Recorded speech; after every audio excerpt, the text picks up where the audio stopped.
نحمدہ و نصلی علی رسولہ الکریم اما بعد۔ صحیح البخاری کتاب الوضو باب نمبر 70 باب البصاق والمخاط ونحوی فی الثوب۔ باب ہے تھوک اور بلغم یا اسی طرح کی اور چیزیں یہ کپڑے وغیرہ پر لگیں تو کیا کپڑا پلید ہوگا یا نہ ہوگا۔ گزشتہ ابواب میں امام بخاری رحمہ اللہ قذرات کا ذکر کر رہے تھے۔ قذر کہتے ہیں جس چیز کو دیکھ کر گھن آئے، ناپسند ہو اور کراہت ہو۔ اور یہ قذرات دو قسم کے ہوتے ہیں، ایک وہ جو قابل نفرت بھی ہوتے ہیں اور نجس بھی ہوتے ہیں، نجس بھی اور قابل نفرت بھی، جیسے بول و براز ہے۔ اور دوسرا جو وہ قابل نفرت ہوتے ہیں لیکن نجس نہیں ہوتے، جیسے کہ بلغم ہے، تھوک ہے، ناک کا مادہ ہے اور اسی طرح پسینہ ہے۔ یہ قابل نفرت تو ہیں لیکن نجس نہیں ہیں۔ تو پہلی قسم جو نجس بھی ہوتے ہیں اور قابل نفرت بھی ہوتے ہیں، ان کے بارے میں گزشتہ ابواب کے اندر امام بخاری رحمہ اللہ تفصیل کر چکے ہیں کہ یہ نجس چیزیں کسی پانی میں مل جائیں تو وہ پانی بھی نجس ہو جاتا ہے، اور وہ ایسا پانی وضو یا غسل کے استعمال کے لیے درست نہیں ہے۔ البتہ وہ قذرات، وہ چیزیں جو قابل نفرت تو ہیں، ان کو دیکھ کر کراہت اور گھن تو آتی ہے، البتہ وہ نجس نہیں ہے۔ تو اگر وہ کپڑے کو یا جسم کو لگ جائیں تو وہ کپڑا یا جسم نجس نہیں ہوگا اور اس سمیت نماز پڑھی جا سکتی ہے۔ اسی طرح اگر وہ چیزیں پانی میں مل جائیں تو اگرچہ دل میں کراہت تو رہتی ہے لیکن وہ پانی نجس نہیں ہوگا۔ اگر طبیعت آمادہ ہو تو ایسا پانی جس کے اندر بلغم ہے یا تھوک ہے وہ گرا ہوا ہے تو اس سے وضو یا غسل کیا جا سکتا ہے۔ جمہور ائمہ کا یہی نظریہ ہے اور امام بخاری رحمہ اللہ بھی اسی بات کے قائل ہے۔ اس کے اندر حضرت سلمان فارسی رضی اللہ تعالیٰ عنہ اور تابعین میں سے ابراہیم نخعی رحمہ اللہ، وہ اس بات کے قائل تھے کہ بلغم یا ناک کی رطوبت جب جسم سے الگ ہو جائے تو پھر وہ نجس ہوتی ہے۔ اگر جسم کے ساتھ ہے، بلغم منہ کے اندر ہے، ناک کا مادہ ناک میں ہے تو پھر تو وہ نجس نہیں، لیکن جب اس کو جسم سے الگ کر دیا جائے پھر وہ نجس ہو جاتے ہیں۔ اگر وہ پانی وغیرہ میں ملیں گے تو پانی بھی نجس ہو جائے گا۔ یہ حضرت سلمان فارسی رضی اللہ تعالیٰ عنہ کا اور حضرت ابراہیم نخعی رحمہ اللہ کا یہ نظریہ تھا۔ تو امام بخاری رحمہ اللہ جمہور کا نظریہ بیان کرنا چاہتے ہیں کہ ان چیزوں کے بلغم ہے یا تھوک ہے یا اسی طرح ناک کا مادہ ہے، یہ کپڑے پر جسم پر لگے تو کپڑا اور جسم نجس نہیں ہوگا۔ اسی طرح اگر کسی پانی میں گر جائے تو وہ پانی بھی نجس نہیں ہوگا، وہ استعمال کیا جا سکتا ہے۔ باقی دل کے اندر کراہت وہ ایک الگ چیز ہے۔ اس سلسلہ میں پہلے امام بخاری رحمہ اللہ نے اثر بیان کیا، فرماتے قال عروہ عن المسور و مروان خرج النبی صلی اللہ علیہ وسلم زمن حدیبیہ۔ حضرت عروہ بن زبیر رضی اللہ تعالیٰ فرماتے ہیں حکایت مسور اور مروان بن حکم ان سے یہ بات بیان کرتے ہیں کہ نکلے نبی صلی اللہ علیہ وسلم زمن الحدیبیہ، حدیبیہ والے سال، فذاکر الحدیثہ، پھر پوری حدیث ذکر کی۔ اس جگہ اختصار ہے اور وہ پوری حدیث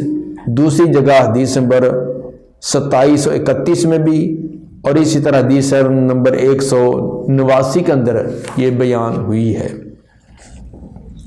یہاں اختصار کرتے ہوئے باقی حدیث کا حصہ حذف کر دیا ہے، جس کا خلاصہ یہ ہے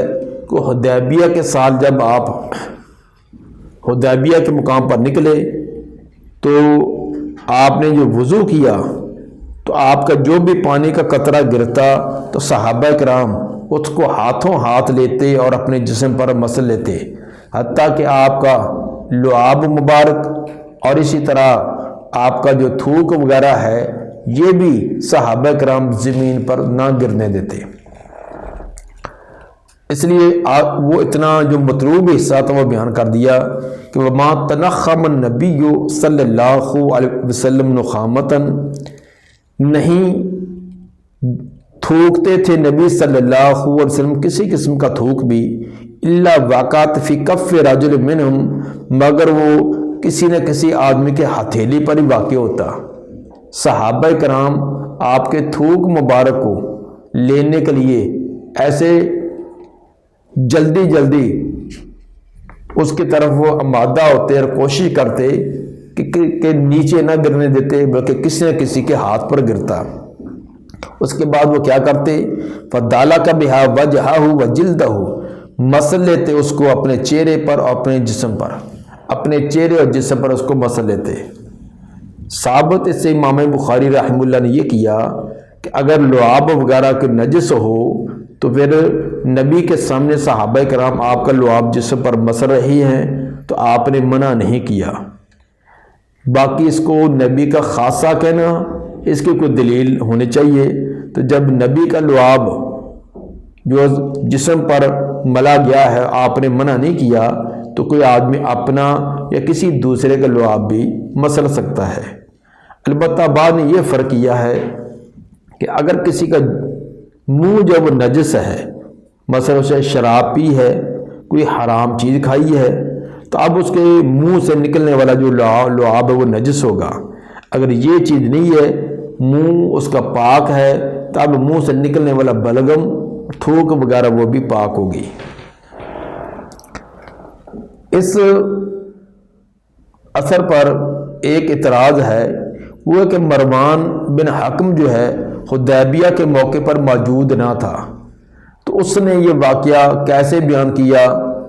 اور پھر یہ واقعہ کیسے حجت اور دلیل ہو سکتا ہے؟ اس میں صاف ظاہر ہے کہ مروان بن حکم نے یہ کسی صحابی سے یہ واقعہ سنا ہوگا اور ان سے سن کر انہوں نے یہ بیان کیا ہے۔ پھر بھی اس کے اندر اگر کوئی تردد رہے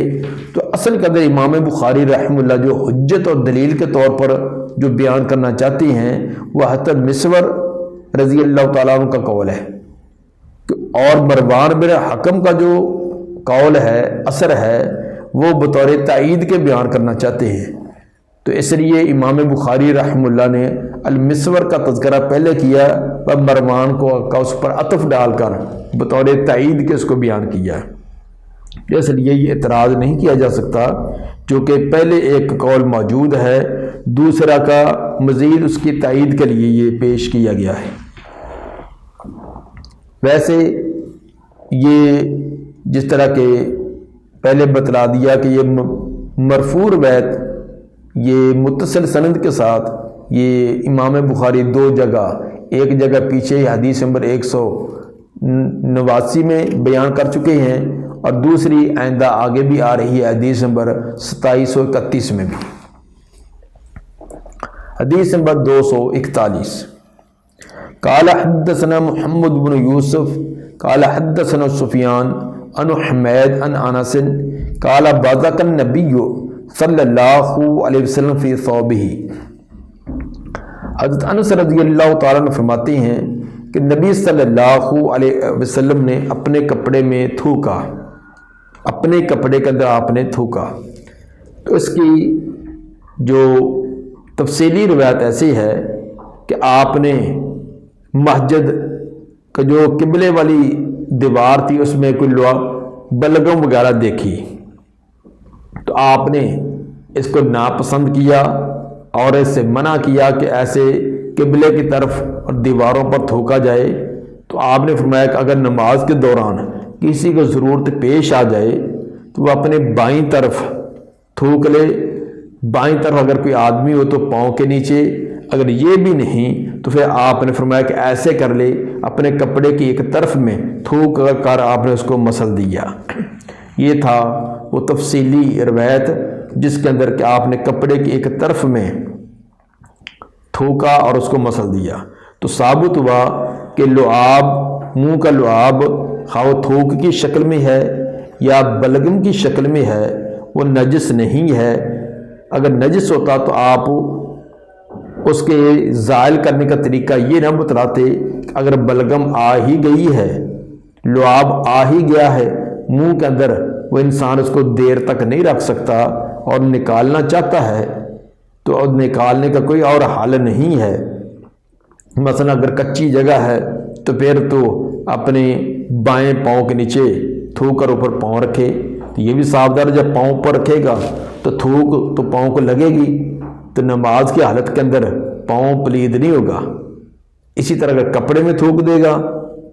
تو کپڑا بھی نجس نہیں ہوگا۔ تو جب کپڑا اور جسم نجس نہیں ہوتا تو یہی چیز اگر کسی چیز کے اندر گرے گی تو وہ بھی نجس نہ ہوگی۔ تب والو ابن ابی مریم تفصیل سے بیان کیا ہے، طوالت سے بیان کیا اسی روایت کو ابن ابی مریم نے، اور ابن مریم کی جو سند ایسی ہے، قال اخبرنا یحیی بن ایوب قال حدثنی حمید قال سمعت انس عن النبی صلی اللہ علیہ وسلم، یعنی انس رضی اللہ تعالیٰ عنہ نے جو روایت بیان پیچھے والے راوی یعنی محمد بن یوسف نے سفیان سے، اور انہوں نے جو حمید سے بیان کی ہے اس میں اختصار ہے، اور اسی روایت کو ابن اب مریم نے جو یحییٰ بن ایوب سے اور انہوں نے حمید اور حضرت انس رضی اللہ تعالیٰ عنہ سے بیان کی، وہ تفصیلی روایت ہے۔ یہ روایت امام بخاری اپنی صحیح البخاری کے اندر 9 مرتبہ لائی ہیں، کسی جگہ اختصار سے اور کسی جگہ تفصیل سے۔ باب نمبر 71، باب لا یجوز الوضوء بالنبیذ ولا المسکر، باب ہے وضو کرنا جائز نہیں نبیذ کے ساتھ اور نشہ آور چیز کے ساتھ۔ نبیذ کھجور کو پانی کے اندر بھگو دیا جائے اور کچھ دیر اس کے اندر 4-5 گھنٹے یا سے زیادہ دیر اس کے اندر پانی میں رہے، جب وہ نرم ہو جائے تو ہاتھوں کے ساتھ اس کو مسل لیا جائے، بلو دیا جائے تو اس کا تمام رس اور مٹھاس پانی میں آ جائے، پھر اس کو کپڑ چھان کر کے جو ایک مشروب تیار ہوتا ہے اس کو نبیذ کہتے ہیں۔ نبیذ کے ساتھ وضو کرنے کا کیا حکم ہے؟ امام بخاری رحمہ اللہ اس باب میں یہ چیز بیان کرنا چاہتی ہیں۔ پیچھے ابواب کے اندر یہ بات آ چکی تھی کہ اگر پانی کے اندر نجس چیز مل جائے تو پانی قلیل مقدار میں ہے تو فوراً نجس ہو جائے گا، اگر کثیر مقدار میں ہے تو نجس نہیں ہوگا، الا یہ کہ اس کے اوصاف ثلاثہ 3 وصفوں میں سے کوئی وصف تبدیل ہو جائے، اس کا رنگ، ذائقہ یا بو، ان میں سے کوئی ایک چینج ہو جائے، تبدیل ہو جائے، تب وہ پلید ہوگا۔ اب امام بخاری رحمہ اللہ اس باب میں یہ بتلانا چاہتے ہیں، یہ تو تھا اگر نجس چیز پانی میں گرے اس کا حکم، لیکن اگر پاک چیز، حلال اور طیب چیز پانی کے اندر مل جائے تو اس کا کیا حکم ہے؟ اس کی بھی 2 صورتیں ہیں۔ ایک صورت تو یہ ہے کہ پانی کا نام غالب رہے، وہ پانی ہی رہے، عرف عام کے اندر اس کو ماء ہی سمجھا جائے، تو پھر تو پاک چیز کے ملنے سے اگرچہ اس کے اوصاف ثلاثہ تبدیل بھی ہو جائیں تو پھر وہ پانی پاک ہی رہے گا، وہ طاہر بھی ہوگا اور مطہر بھی ہوگا۔ البتہ اگر کوئی چیز، حلال چیز، پاک چیز پانی کے اندر اس کثرت سے مل جائے کہ جس کی وجہ سے اس پانی کا نام تبدیل ہو جائے، وہ ماء نہ رہے بلکہ اس کا نام تبدیل کر دیا جائے، تو پھر اس سے وضو کرنا کیسا ہے؟ اس کے بارے میں جمہور ائمہ کا اور انہی میں سے امام بخاری رحمہ اللہ بھی ہیں، ان کا نظریہ یہ ہے کہ جب تک پانی پر پانی کا لفظ بولا جا سکتا ہے، اس کو ماء کہا جا سکتا ہے، تب تو اس سے وضو کیا جا سکتا ہے، غسل کیا جا سکتا ہے۔ لیکن جب اس کا ما نام نہ رہے تو پھر اسے وضو کرنا درست نہ ہوگا، بلکہ ایسی صورت کے اندر تیمم کر لیا جائے۔ اس میں امام بخاری رحمہ اللہ یہی بیان کرنا چاہتے ہیں، کیونکہ قرآن نے سورہ مائدہ کی آیت نمبر 6 میں یہ فرمایا فَلَمْ تَجِدُوا مَاءً فَتَيَمَّمُوا صَعِيدًا طَيِّبًا، اگر تمہیں ماء نہیں ملتا پھر پاک مٹی سے تیمم کرو۔ تو ثابت ہو کہ جب تک ماء ہے، جس پر عرف پر عام ماء کا لفظ یعنی پانی کا لفظ استعمال ہوتا ہے، اس کے ہوتے ہوئے تو تیمم نہیں۔ لیکن اگر ماء نہیں ہے بلکہ اس کا نام تبدیل کر دیا گیا ہے، اگرچہ مائع ہو، مایا چیز ہو، جیسا دودھ ہے، کوئی شربت ہے، نبیذ ہے، تو اب اس پر پانی کا لفظ اطلاق نہیں کیا جاتا، اس لیے اسے وضو درست نہ ہوگا۔ اس میں جمہور ائمہ کا یہ نظریہ ہے، اگرچہ امام ابو حنیفہ رحمہ اللہ اس بات کے قائل ہیں کہ اگر نبیذ موجود ہے اور کوئی پانی نہیں ہے تو تیمم کے بجائے نبیذ سے وضو کیا جا سکتا ہے۔ باب لا یجوز الوضوء بالنبیذ، باب ہے نہیں ہے جائز، نہیں ہے درست وضو کرنا نبیذ کے ساتھ، ولا المسکر، اور نہ نشہ آور چیز کے ساتھ۔ نبیذ اگر دیر تک پڑی رہے یا کھجوریں زیادہ دیر تک اس کے اندر بگوئی رکھیں تو پھر اس کے اندر نشہ پیدا ہو جاتا ہے، تو نشہ آور چیز جو ہے اس سے وضو کرنا بھی درست نہیں۔ اس کے لیے پہلے 2-3 آثار بیان کیے ہیں۔ فرماتے ہیں وَقَارِعَهُ الْحَسَنُ وَأَبُو الْعَالِيَّةِ، ناپسند کیا اس کو حسن بصری نے اور ابو العالیہ نے۔ حسن بصری رحمہ اللہ کا اثر جو ہے وہ مصنفہ ابن ابی شیبہ جلد 1 صفحہ 59 پر اور مصنفہ عبدالرزاق حدیث نمبر 694 پر ہے۔ اور ابو العالیہ ان کا جو قول جو ہے امام ابو داؤد نے ان کی روایت نمبر 87 میں اور ابو عبیدہ نے 253 میں بیان کیا ہے۔ ناپسند کیا اس بات کو، اس بات سے مراد نبیذ سے وضو کرنا یا مسکر چیز سے وضو کرنے کو ناپسند کیا ہے حسن بصری نے بھی اور ابو العالیہ نے بھی۔ وقال عطاء، امام عطاء فرماتے ہیں، عطاء بن ابی رباح مراد ہیں کہ التیمم احب الی من الوضوء بالنبیذ واللبن، تیمم کرنا میرے نزدیک زیادہ محبوب ہے نبیذ یا دودھ سے وضو کرنے سے۔ حضرت عطاء بن ابی رباح فرماتے ہیں کہ میرے نزدیک نبیذ سے وضو کرنا یا دودھ سے وضو کرنے سے بہتر یہ ہے اگر پانی نہیں تو ان چیزوں سے وضو کرنے کے بجائے تیمم کر لیا جائے۔ عطاء بن ابی رباح کا یہ اثر جو ہے امام ابو داؤد حدیث نمبر 86 کے تحت لائے ہیں۔ وہ فرماتے ہیں جس کے میں کہنا یہ ہے کہ انہ کارع الوضوء بالنبیذ واللبن وقال ان التیمم احب الی منہ، انہوں نے وضو نبیذ اور دودھ سے کرنے کو ناپسند کیا اور فرماتے ہیں کہ ایسی صورت میں تیمم کرنا میرے نزدیک زیادہ بہتر ہے۔ حدیث اس سلسلہ میں امام بخاری لائے حدیث نمبر 242۔ قال حدثنا علی بن عبد اللہ عن سفیان عن زہری عن نبی سلمہ عن عائشہ عن النبی صلی اللہ علیہ وسلم قال کل شراب اسکر فهو حرام، نبی صلی اللہ علیہ وسلم نے فرمایا کہ کل شراب، ہر وہ مشروب، اسکرا جو نشہ دے، فهو حرام، تو وہ حرام ہے۔ ہر نشہ دینے والا مشروب وہ حرام ہے۔ امام بخاری رحمہ اللہ کے استدلال عموم سے ہے کہ شراب میں مشروب کے اندر سکر بالفعل ہو یا بالقوہ، سکر بالفعل سے مراد کہ عملی طور پر واقعی طور پر اس کے اندر سکر اور نشہ موجود ہے، یا اس کے اندر فی الحال تو نہیں لیکن اس کے اندر یہ طاقت اور اثر ہے کہ اس سے نشہ پیدا ہو سکتا ہے۔ تو ان دونوں قسم کے جو مشروبات ہیں امام صاحب کے نزدیک وہ وضو کرنا ان سے درست نہیں ہے، کیونکہ وضو ایک عبادت ہے جس میں ایسی چیز کو استعمال نہ کیا جائے جس میں حرمت پائی جاتی ہے۔ نشے وغیرہ والی چیز جو ہے وہ حرام ہوتی ہے، تو عبادت کے لیے حرام چیز کا استعمال کرنا یہ درست نہیں ہے۔ اور ویسے بھی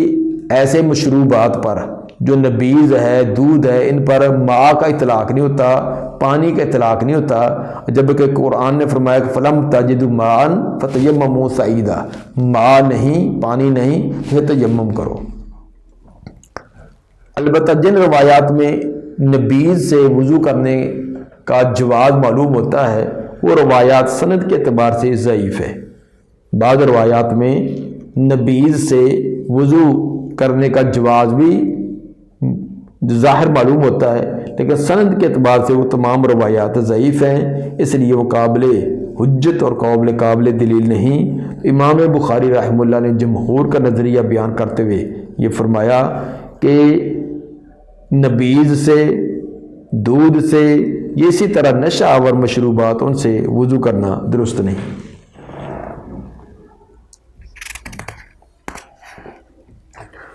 باب غسل المرأۃ اباہا دم عن وجہہ، باب نمبر 72 ہے، باب غسل المرأۃ اباہا، باب ہے عورت کا اپنے باپ کے چہرے سے خون کا دھونا۔ عورت جو ہے اپنے والد کے چہرے سے، جسم سے خون کو دھو سکتی ہے۔ وقال ابو العالیہ امسحوا علی رجلی فانہا مریضہ، ابو العالیہ الریاحی وہ فرماتے ہیں کہ جب لوگ ان کی زیارت کے لیے گئے، انہوں نے وضو کرایا تو فرمانے لگے امسحوا علی رجلی، میرے پاؤں پر مسح کر دو، فانہا مریضۃ، اس لیے کہ یہ بیمار ہے۔ ابو العالیہ رحم اللہ، ان کا ایک پاؤں کسی پھوڑا وغیرہ نکلنے کی وجہ سے تکلیف میں تھا، جس کے اوپر پٹی باندھی ہوئی تھی، جس طرح کہ اس کا مصنفہ ابن ابی شیبہ کی روایت میں وضاحت بھی ہے، مصنفہ ابن ابی شیبہ کی جلد 1 صفحہ 135 پر کہ انا کانت معصوبہ، کہ اس کے اوپر پٹی باندھی ہوئی تھی۔ تو ساتھیوں نے وضو کرایا، تو جب ایک پاؤں کا باقی رہ گیا تو انہوں نے کہا کہ اس کے اوپر مسح کر دو، پٹی کے اوپر مسح کر دو، اس لیے کہ یہ پاؤں بیمار ہے، اس میں تکلیف ہے۔ قال حدثنا محمد مراد محمد بن سلام، امام بخاری کے شیخ ہیں۔ قال اخبرنا سفیان بن عیینہ عن ابی حازم سمع سہل بن سعد الساعدی،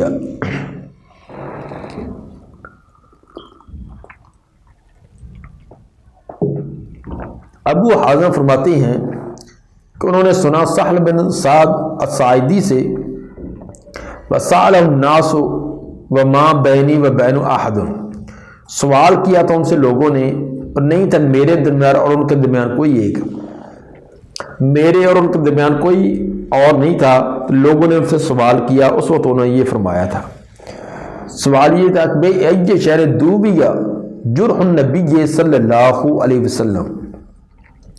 کس چیز کے ساتھ نبی صلی اللہ علیہ وسلم کا زخم بھرا گیا تھا؟ دوبیا زخم کے اوپر کوئی راکھ وغیرہ لگا کر خون کا بند کرنا۔ جنگ احد کے اندر نبی صلی اللہ علیہ وآلہ وسلم کا جسم مبارک پر زخم آئے تھے، خصوصاً کھود جب چہرے میں چبھ گئی تھی، جس کی وجہ سے خون بند نہیں ہو رہا تھا، تو اس سوال یہ تھا کہ وہ خون بند کیسے کیا گیا؟ فقالت، انہوں نے فرمایا ما باقی احد عالم بہ منی، نہیں رہا باقی کوئی ایک جو زیادہ جاننے والا ہو اس بات کو مجھ سے اس بات کو زیادہ جاننے والا اب کوئی نہیں رہا، اس لیے کہ مدینہ کے اندر سب سے آخر وفات پانے والے صحابہ میں سے یہ ہے سہل بن سعد ساعدی رضی اللہ عنہ ہوا ہے، ان کی وفات یہ وفات بعد کی ہے، تو انہوں نے یہ واقعہ جو بیان کیا یہ 91 ہجری کا ہے، 91 ہجری کا یہ واقعہ ہے، تو یقیناً اس وقت صحابہ میں سے مدینہ کا اندر کوئی باقی نہیں تھا، اس لیے انہوں نے کہا کہ میرے علاوہ کوئی باقی نہیں رہا۔ اگر بالفرض کوئی ہو بھی، اول تو ثابت ہے کہ کوئی اور نہ تھا، اگر ہو بھی تو وہ اپنی معلومات کے مطابق بتلا رہے ہیں کہ جنگ احد میں شریک ہونے والوں میں سے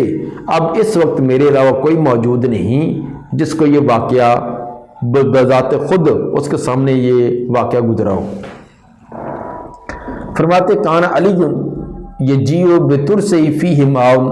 حضرت علی رضی اللہ تعالیٰ عنہ اپنے ڈال کے اندر پانی لا رہے تھے، فاطمہ تو تغسل عن وجہہ الدم، اور سیدہ فاطمہ رضی اللہ تعالیٰ عنہ آپ کے چہرہ مبارک سے خون دھو رہی تھی۔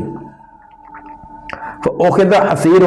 چنانچہ چٹائی لی گئی، یہ ایک بوریا لیا گیا، فأحرق، اس کو جلایا گیا، فحوشی بہ جرحہ، تو آپ کا زخم اس کے ساتھ بھر دیا گیا۔ واقعہ یہ ہے کہ نبی صلی اللہ علیہ وآلہ وسلم کے چہرہ مبارک سے خون بہہ رہا تھا، رک نہیں رہا تھا، تو حضرت علی رضی اللہ تعالیٰ عنہ اپنے ڈال کے اندر پانی لا رہے تھے، اور حضرت فاطمہ رضی اللہ تعالیٰ عنہ آپ کے چہرہ مبارک سے خون کو دھو رہی تھی، لیکن زخم گہرا ہونے کی وجہ سے دھونے کے باوجود خون لگاتار نکلتا آ رہا تھا۔ بعد کے اندر انہوں نے ایک پٹسن کی جیسے بوریا ہوتی ہے اس کو جلایا، جلانے کے بعد اس کے راکھ اوپر لگائی تھی جس سے خون بند ہو گیا۔ یہ بھی ایک قدیم طریقہ تھا خون کو روکنے کا، جس طرح کہ پہلے دور کے اندر بچوں کا خطرہ وغیرہ کرتے تو اس وقت بھی ایسے کسی کپڑے کو جلا کر اس کے راکھ وغیرہ لگا دیتے تو خون بند ہو جاتا۔ اب جدید طریقے آ چکے ہیں، تو پہلے زخموں پر اسی طرح کی کوئی راکھ وغیرہ لگائی جاتی ہے، خصوصاً پٹسن کی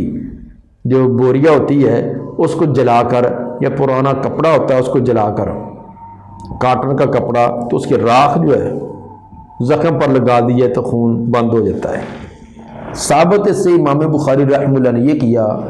کہ سیدہ فاطمہ رضی اللہ تعالیٰ عنہ اپنے دست مبارک سے آپ کا چہرہ مبارک دھو رہی تھی، تو ثابت ہوا کہ عورت اپنے ذی محرم باپ ہے، بھائی ہے، اور اسی طرح بھتیجا بھانجا ہے، ان کے جسم کو ہاتھ لگا سکتی ہے، ان کے مرہم پٹی کر سکتی ہے۔ تو ثابت یہ کیا اس سے کہ زخم وغیرہ کو خون زخم وغیرہ اس کو پانی سے دھونے سے اگر وہ خون بند ہو جائے تو فبیہا، اگر نہیں بند ہوتا تو اس میں کوئی جلائی ہوئی چیز کی راکھ اس میں ڈالی جا سکتی ہے۔ سبحان ربک رب العزت عما یصفون وسلام علی المرسلین والحمد للہ رب العالمین۔